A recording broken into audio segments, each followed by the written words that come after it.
My husband was pouring vintage red wine for our guests when his phone screen lit up against the white tablecloth.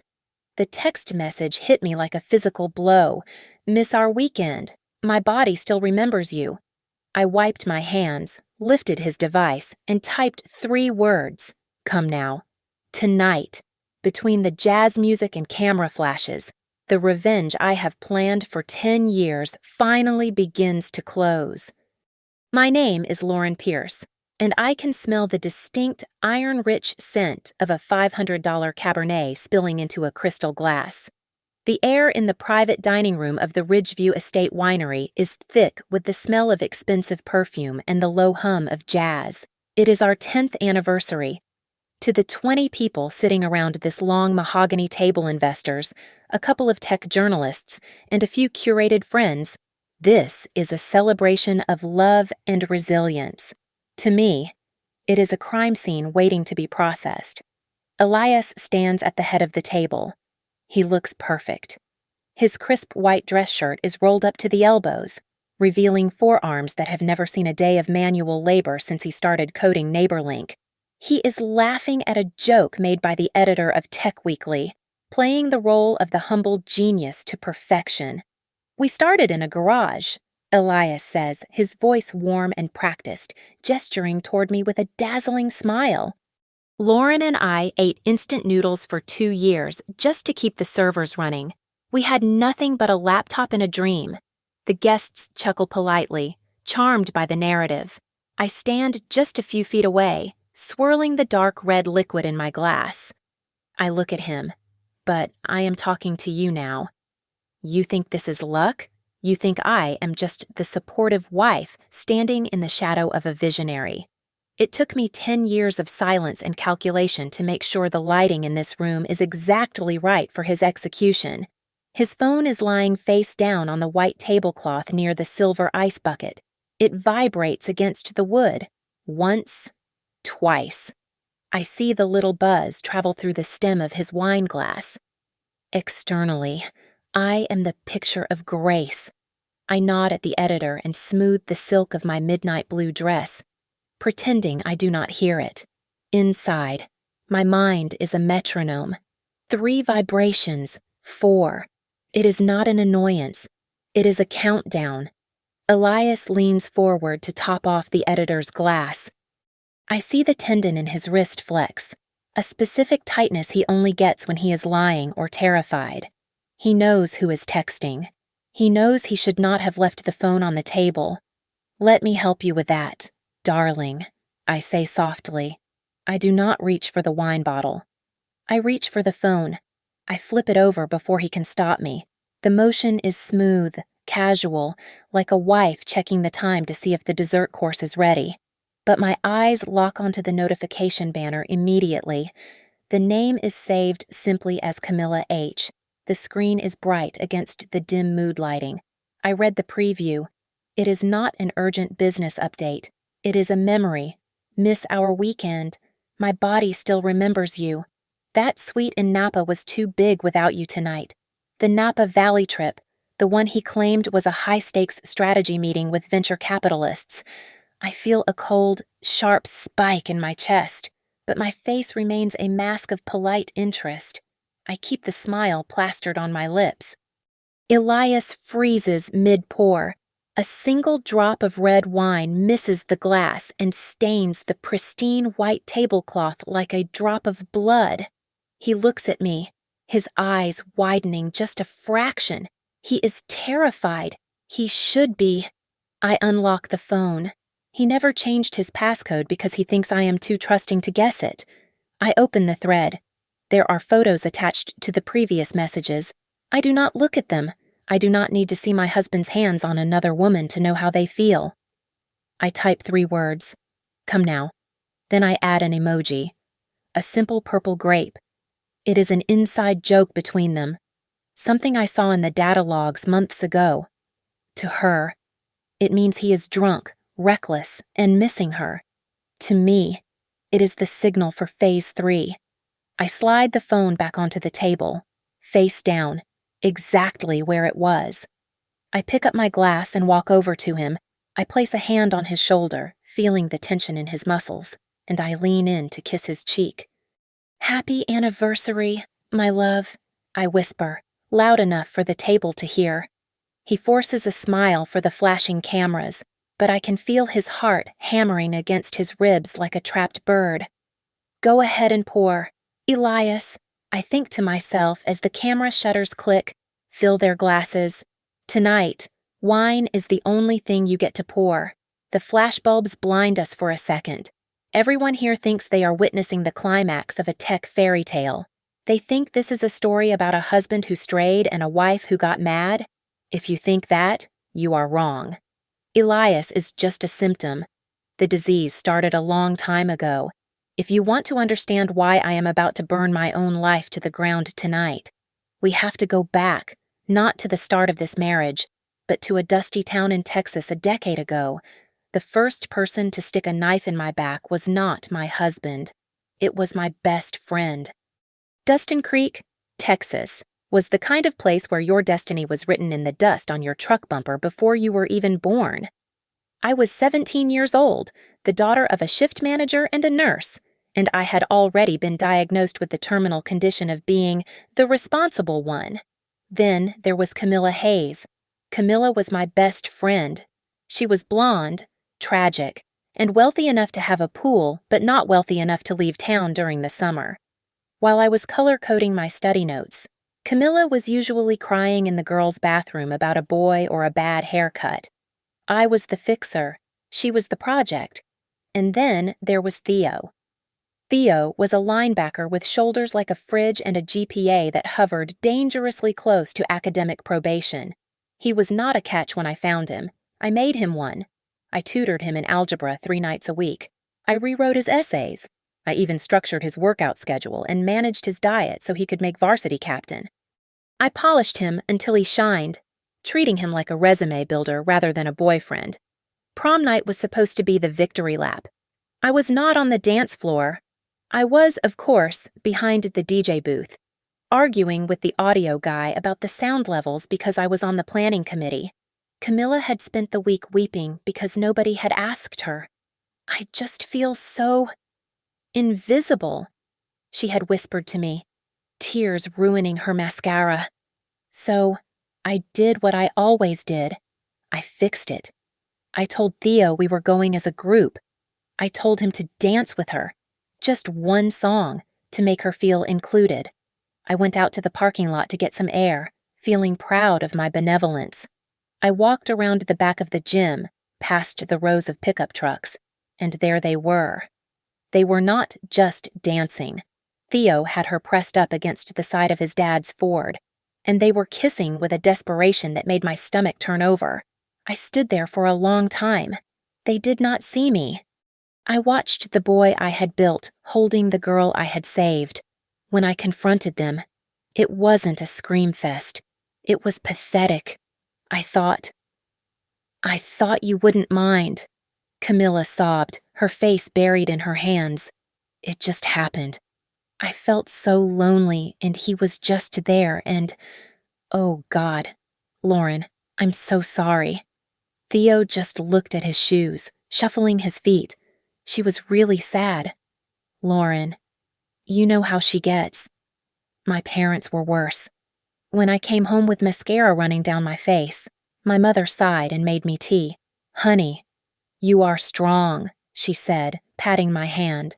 'Camilla is, well, she is fragile. She didn't mean to hurt you. Don't let this ruin your friendship. Be the bigger person.' That was the moment the pattern clicked into place. In Dustin Creek, if you were competent, you were expected to absorb the pain. If you were a mess, you were forgiven for causing it.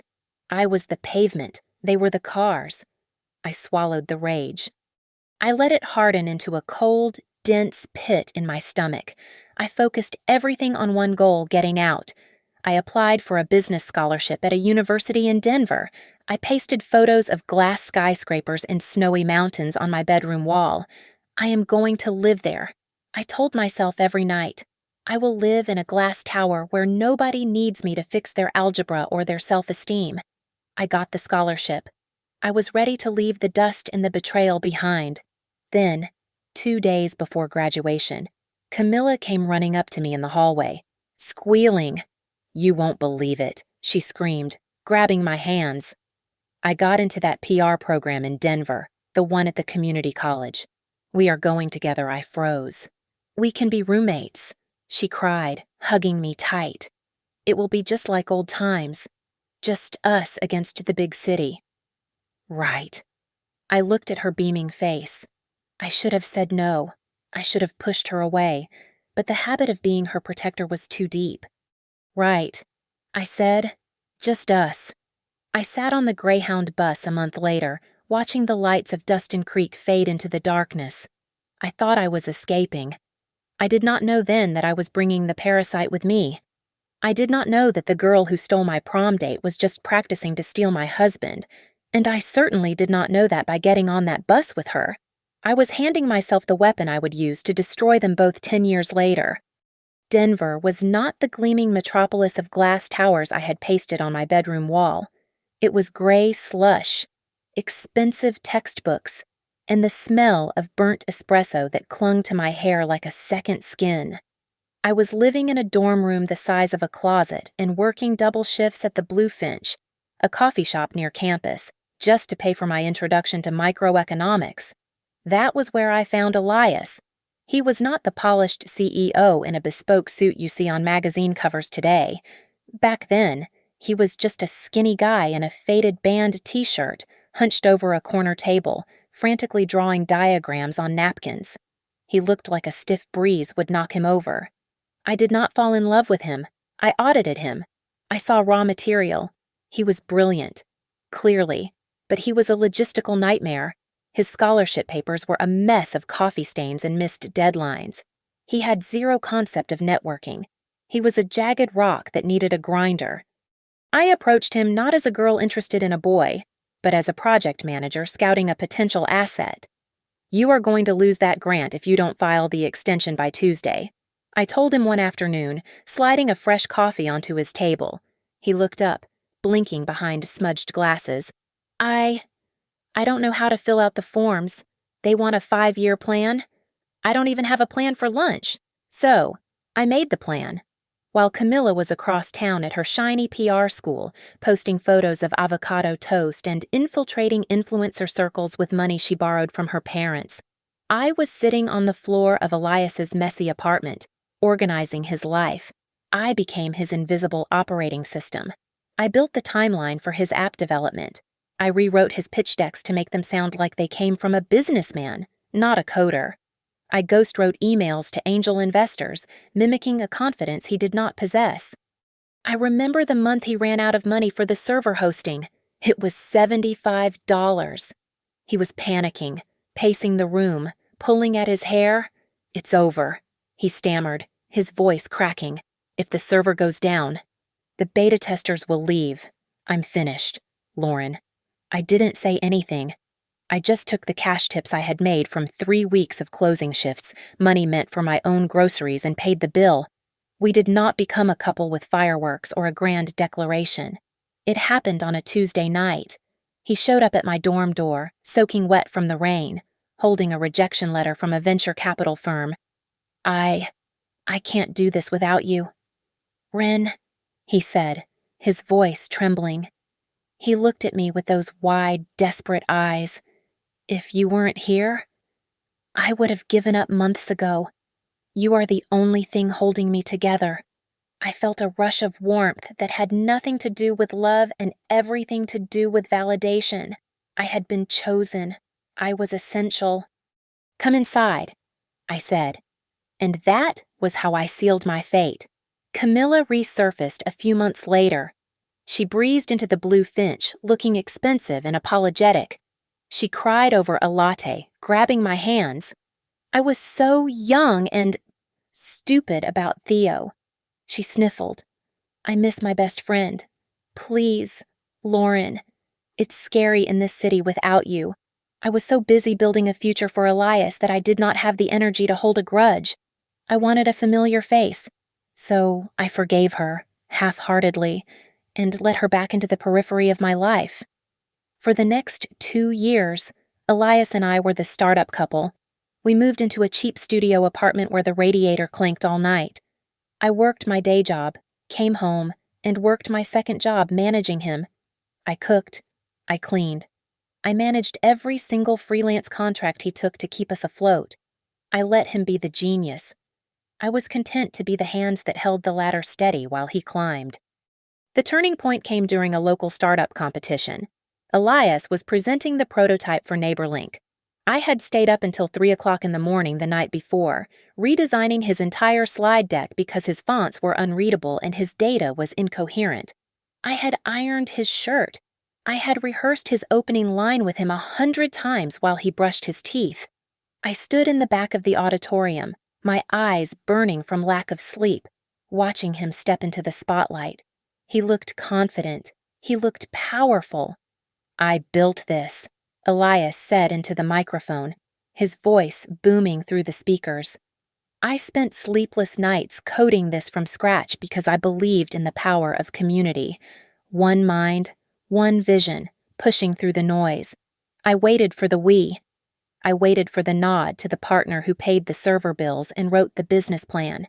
"I did this alone," he said, beaming at the judges. The applause was deafening. I stood there in the shadows, clapping until my palms stung, feeling the first crack in the foundation of the house I was building. Success came like a sudden fever. After the competition, the funding poured in, and NeighborLink Labs was officially incorporated. That was when the dynamic shifted. Subtle at first, then undeniable. Elias became the CEO, his name on the door in frosted glass. I became the project lead, a title that came with zero salary because, as Elias put it, "We are a team, Ren. We need to reinvest every cent back into the company. Our payoff comes later." Yet, when Camilla was brought on as a media consultant, her contract was for $4,000 a month. "She knows the landscape," Elias argued, fixing his tie in the mirror of our new, slightly better apartment. "We need a face that people want to look at. You are the brains. Obviously. But she is the sparkle." So, history repeated itself. Camilla became the brand. She was in every press release, laughing in staged, candid photos, holding a tablet while wearing designer blazers I knew she expensed to the company account. I was usually the one behind the camera, or the one holding the lighting rig, or the one standing just out of frame holding the production timeline. The cracks started appearing in the mundane details. Elias started taking longer showers before his late investor meetings. He bought a cologne that smelled like sandalwood and guilt. I would see Camilla post an Instagram story of a wine glass at the Velvet Room, and 20 minutes later, Elias would check in at the same location for a strategy session. One Tuesday night, I went back to the office at 10 o'clock to retrieve a laptop I had left behind.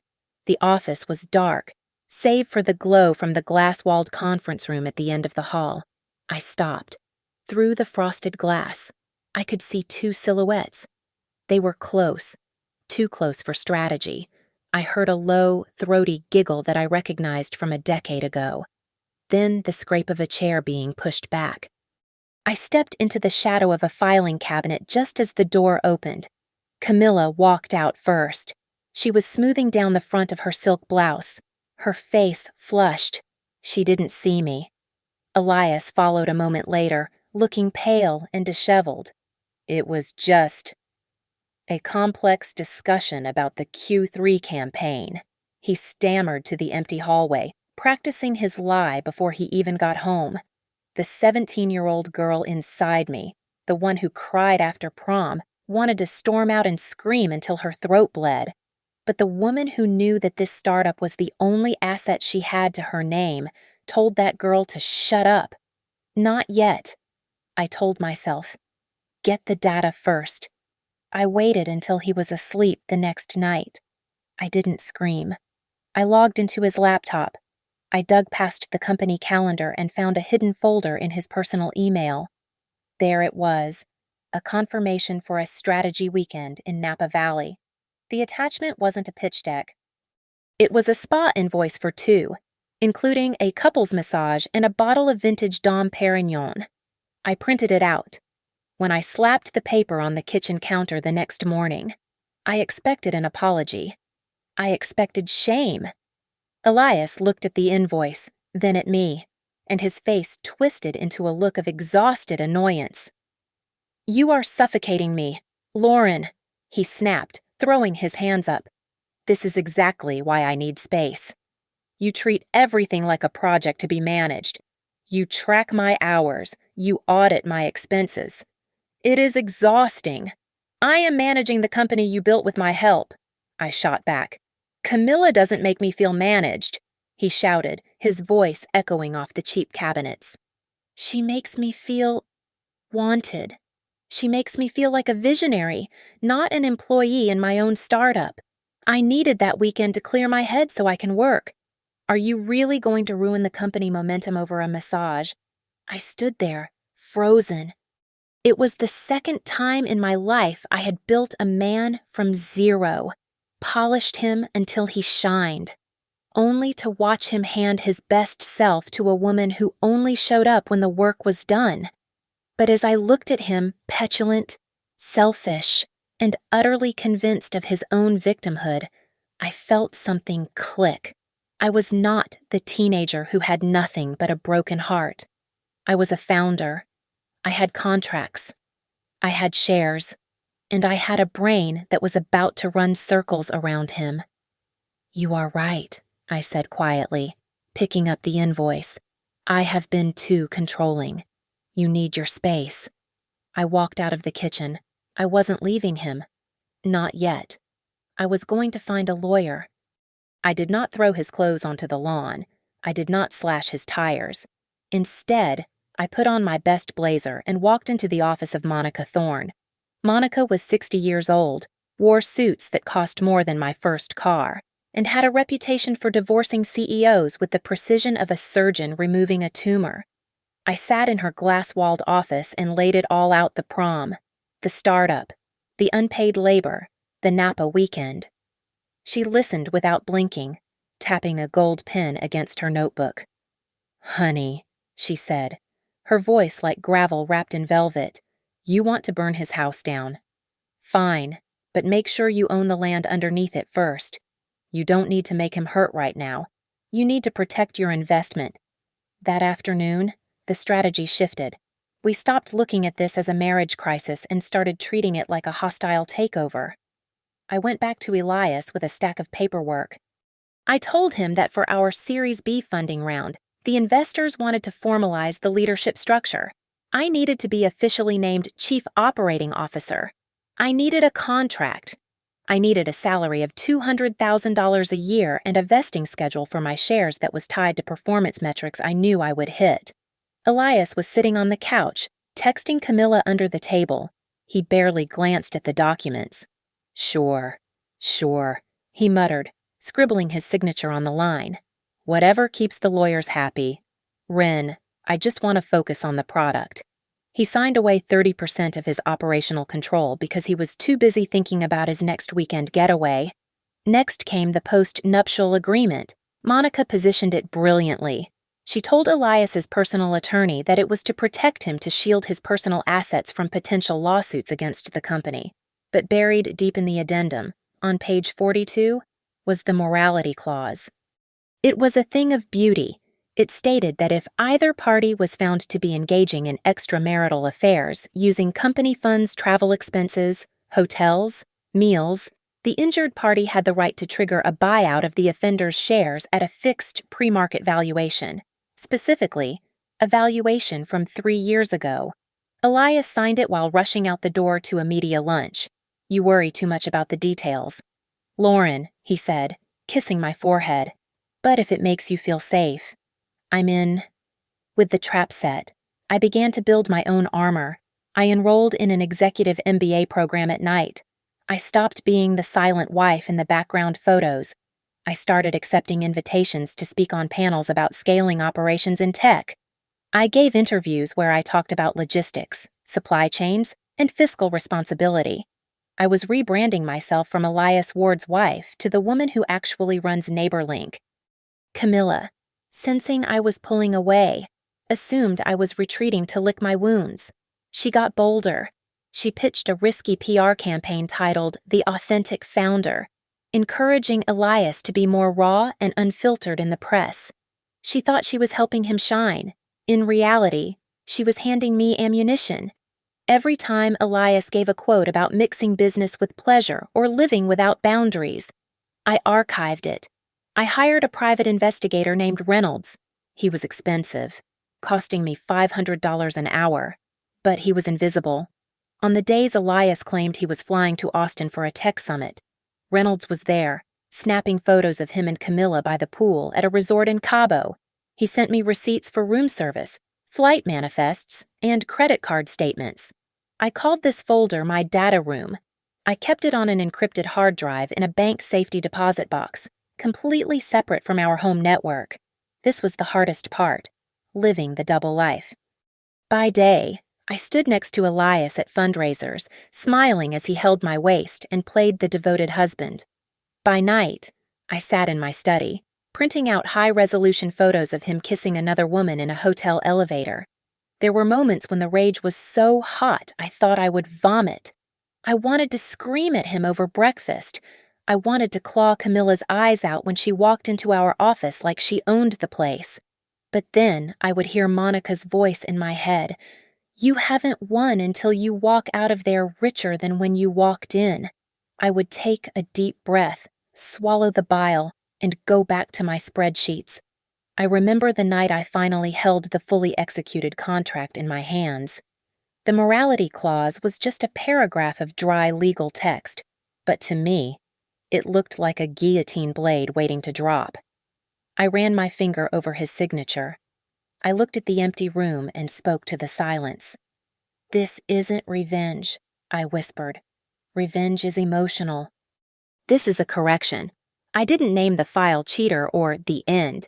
I typed a new label for the folder, something that reflected exactly what this was all about. Operation Equity. As the Chief Operating Officer, I had the authority to restructure the internal architecture of NeighborLink, and I used it to lay the groundwork for a coup. I proposed an employee stock ownership plan, arguing that we needed to retain top talent by giving them a slice of the pie. It creates loyalty. Elias, I said, sliding the thick document across his desk. If the developers own a part of the company, they won't leave for Google. Elias, who was busy texting Camilla about dinner plans, barely looked up. Sounds smart, Ren. Just handle the math. I don't want to get bogged down in the weeds. He signed the authorization without realizing that by issuing new shares to the employee pool, he was diluting his own ownership percentage.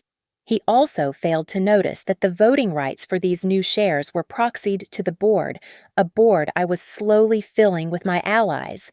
I built a fortress around myself. I promoted Marcus, a brilliant young CTO who knew exactly who wrote the code. I brought in Lydia as head of operations and Raphael as CFO. They were the builders, the people who stayed late when the servers crashed.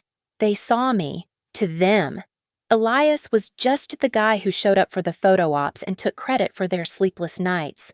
I made sure Camilla was excluded from the strategy meetings, leaving her to obsess over font colors and Instagram filters while we actually ran the business. Elias grew comfortable with me keeping the house. He stopped reading the contracts altogether. When we negotiated a massive partnership with Northline Systems, a data infrastructure giant, I was the one in the room. I was the one shaking hands. And when the final contract was drafted, I ensured the inclusion of a key person clause. It stated that if I, Lauren Pierce, were to leave NeighborLink for any reason, Northline had the right to terminate the contract immediately. Elias signed it between bites of a bagel. Meanwhile, Camilla was pushing him to expand our operations to the West Coast. She called it a necessary market penetration. I called it a funded vacation. She organized elaborate creative retreats in Santa Monica and Malibu. I approved every single expense. I wanted the paper trail. I wanted the receipts for the 5-star oceanfront suites and the private dinners to be stamped with the company logo, one Tuesday night in November. I came home late to find Elias asleep on the sofa. His phone was resting on his chest, unlocked. I did not panic. I did not cry. I picked up the phone, connected it to my laptop, and initiated a full backup of his messages to a secure cloud account Monica had set up for me. I sent the file, deleted the transfer log, and locked the phone. Later, sitting in my study with a glass of water, I combed through the messages. I expected to find more evidence of his affair with Camilla. I found that, of course, but I also found something else. There were messages to a 22-year-old intern about her potential. There were inappropriate DMs to a minor influencer we had hired for a launch party.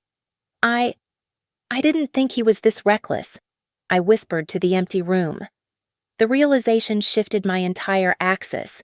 This was no longer just about punishing a cheating husband and a backstabbing friend. Elias was a liability. He was a sexual harassment lawsuit waiting to happen. If this got out, it would not just destroy our marriage, it would destroy the company I had built. I changed the objective. I wasn't just going to hurt him, I was going to surgically remove him. 2 days later, I met privately with the CEO of Northline Systems, a woman named Diane Sterling. She was 60, had hair like steel wool, and eyes that could cut glass. We met in a private club where no one would see us. Elias is a visionary. I told her, sipping my sparkling water. But visionaries are volatile.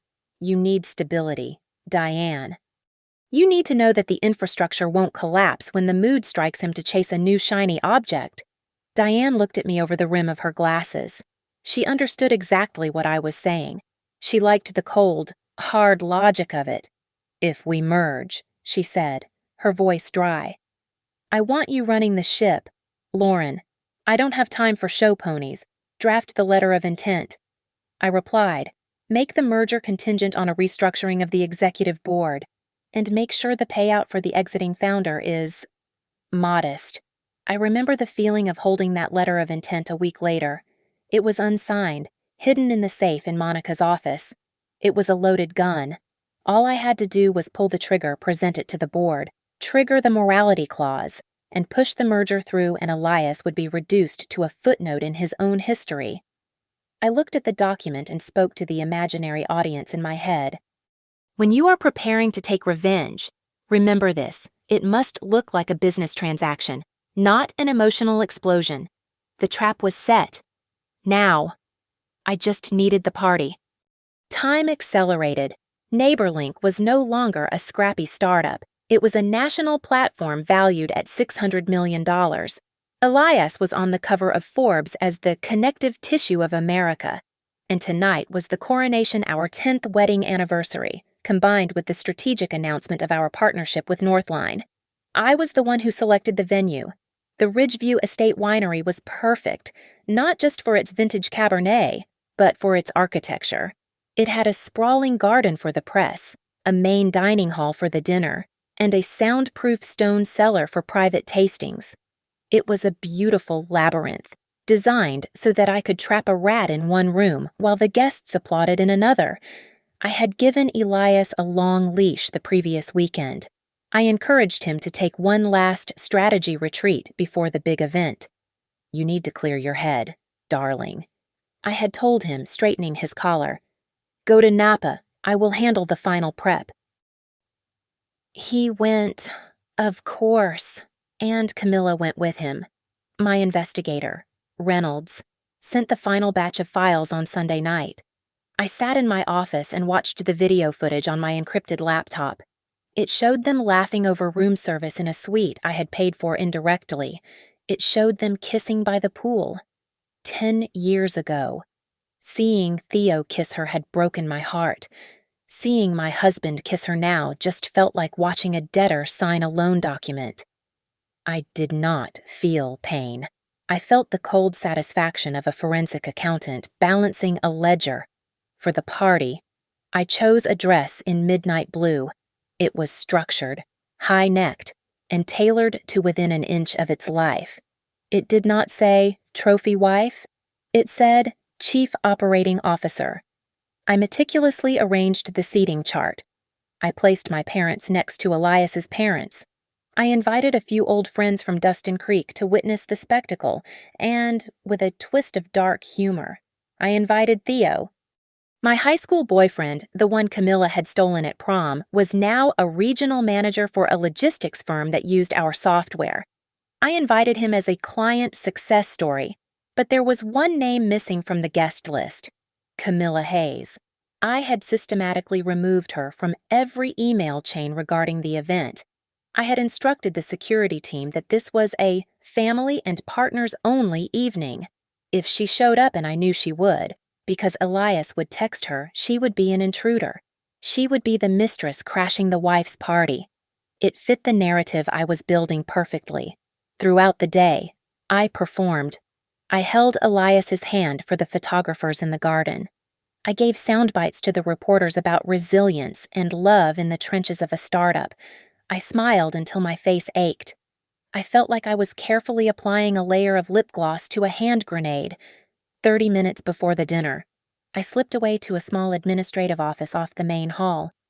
Monica Thorne was waiting for me. She looked elegant in a charcoal suit, holding a thick manila envelope. "Everything is here, Lauren," she said, her voice low. The transcripts of their texts, the investigator's report, the signed letter of intent from Northline, and the formal demand to activate the morality clause. Once you sign the addendum, there is no going back.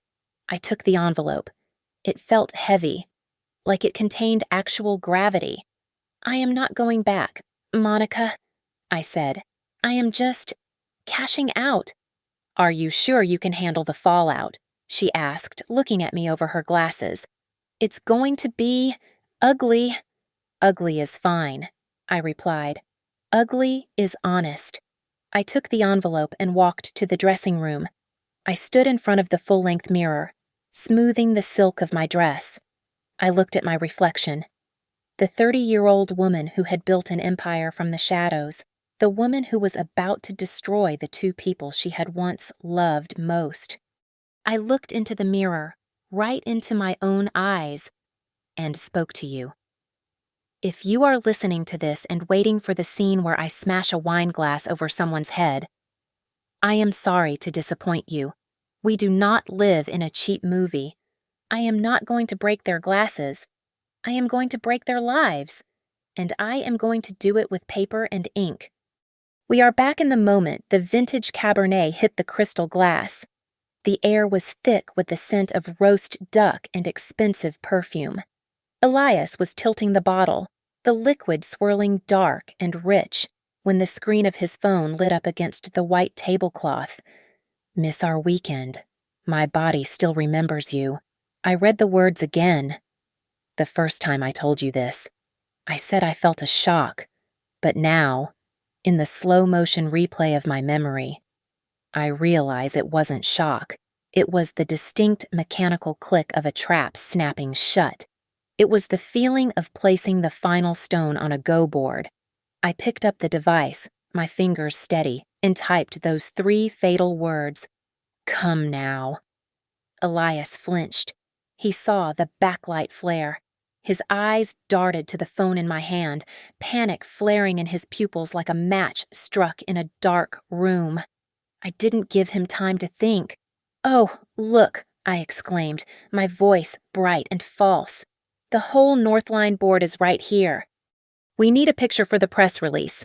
I yanked him close, angling the phone so the camera faced us. I snapped 3 photos in rapid succession. I wasn't just capturing memories. I was creating a forensic timeline.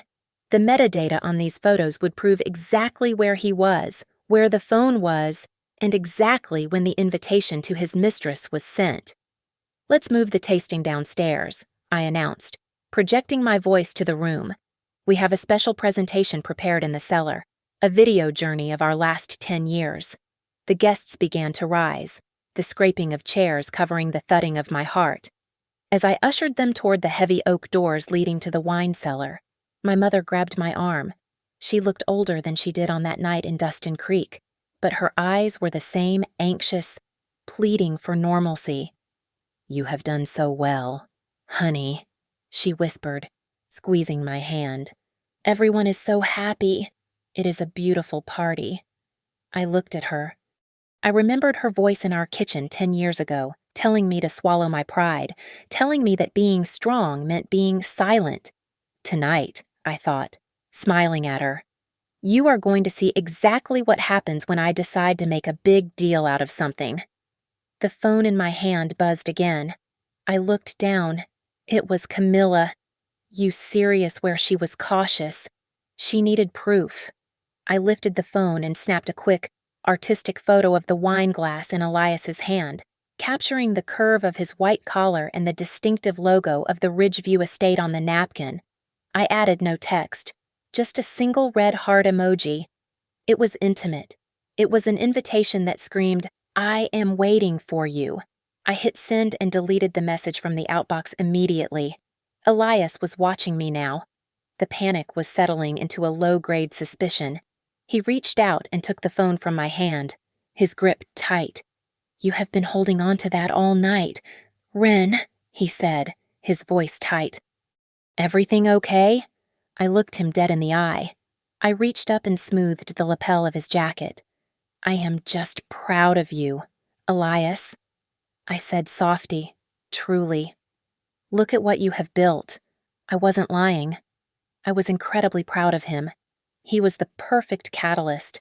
Without his betrayal, I would still be a project manager with a mortgage. Because of him, I was a predator.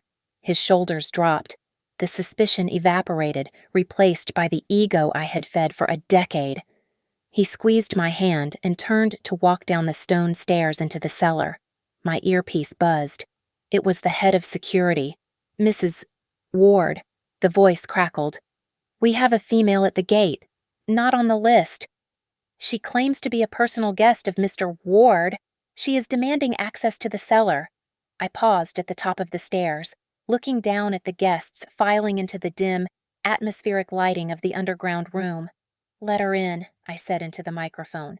Escort her to the back entrance of the cellar. Tonight, everyone is a guest of honor. I walked down the stairs. The air grew cooler. The cellar was magnificent, lined with barrels of aging wine, with a massive projection screen set up at the far end. I took my place at the podium. I picked up the microphone. Behind me, the heavy service doors creaked open. I didn't turn around. I didn't need to.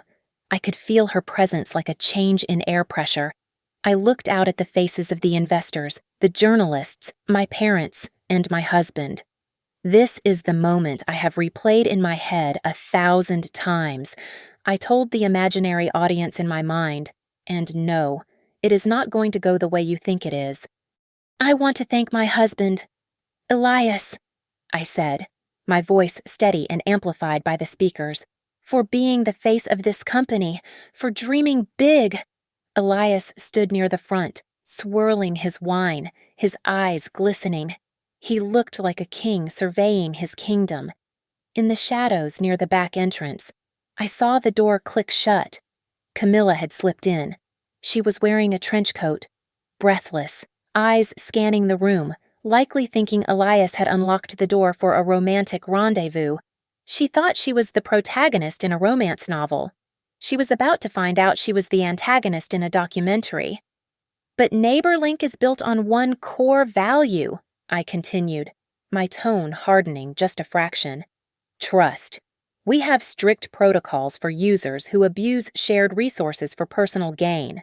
When a user treats the community pool like their private property, we do not just ban them, we expose the breach. I nodded to the tech booth. Marcus, roll the journey. The massive screen behind me flickered. The NeighborLink logo appeared, spinning in high definition. Then, the music cut out. The image dissolved not into a montage of coding sessions, but into grainy, black and white security footage. The timestamp read October 14th. The location tag read Napa Valley Resort and Spa. A collective gasp sucked the air out of the room. On the screen, Elias was leaning over the reception desk, laughing. Camilla was beside him, her hand sliding into the back pocket of his jeans. The scene cut. An elevator camera. They were kissing. Messy and desperate. Cut again. The pool. Sun-drenched. Elias signing a bill with a flourish. Camilla froze in the back, her hand flying to her mouth. Elias turned white, his glass tilting dangerously in his hand.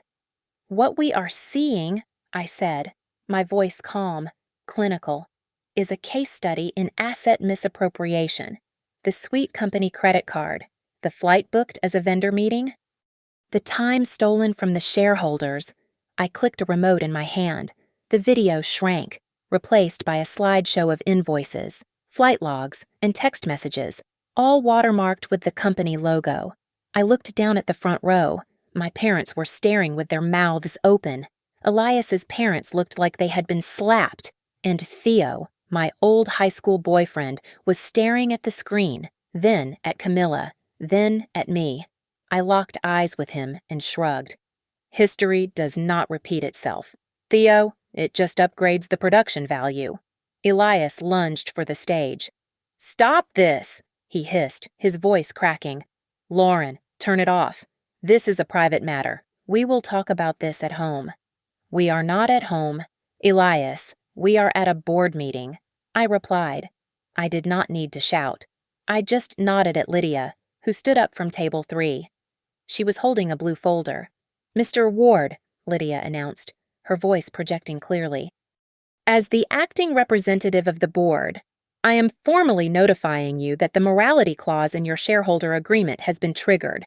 Your use of company funds to facilitate an extramarital affair constitutes a material breach of fiduciary duty." Elias froze. What? "The clause you signed 3 years ago," I said, holding up my copy.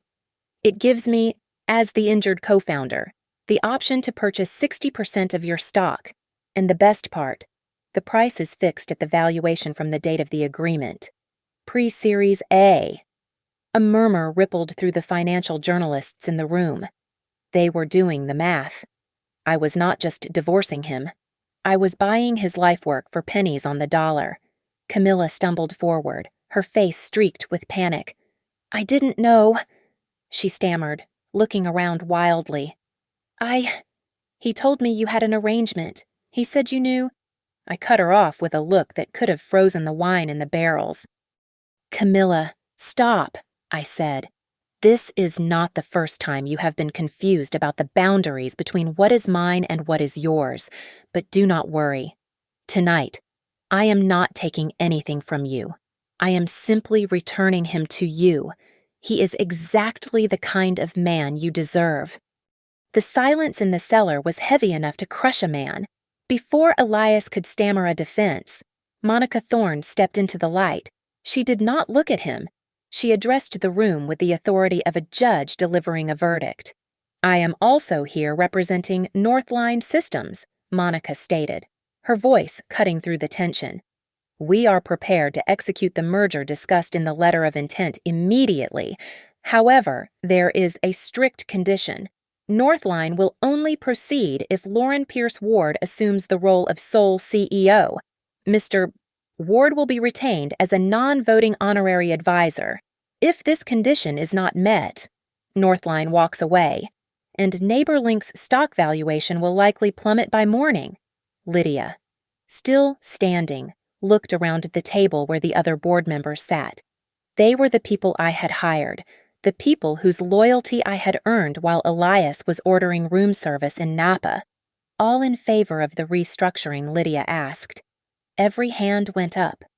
It took less than a minute. Elias was stripped of his power at his own 10th anniversary party, losing his throne between the salad course and the entree. Elias turned to me. His eyes were red, rimmed with a desperation I had never seen before. The mask of the charming genius had finally slipped off, leaving a frightened boy underneath. "You can't do this to me," he whispered, leaning into the microphone just enough for the room to hear the tremor in his voice. "Without me, you are nothing." I laughed. It was a soft, dry sound. "You are mistaken," I said. "Without you, I would not have had a reason to become who I am now, but that is a very different thing." I reached into the podium and pulled out one last envelope. I placed it on the table in front of him. It was the divorce settlement, already stamped by the court, waiting only for my final signature. I uncapped my pen. "You once told Forbes magazine," I said, looking him in the eye, "that you believe in taking full responsibility for one's choices.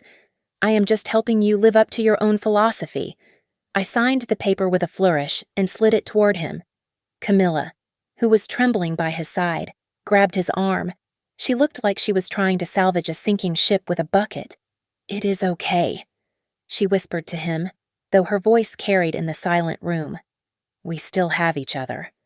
I stopped walking away and turned back to her one last time. "Actually, no," I said gently. "The new non-compete clause Elias signed with the Northline merger forbids him from founding, working for, or consulting with any community-based technology startup in the United States for the next 5 years. He is toxic assets now."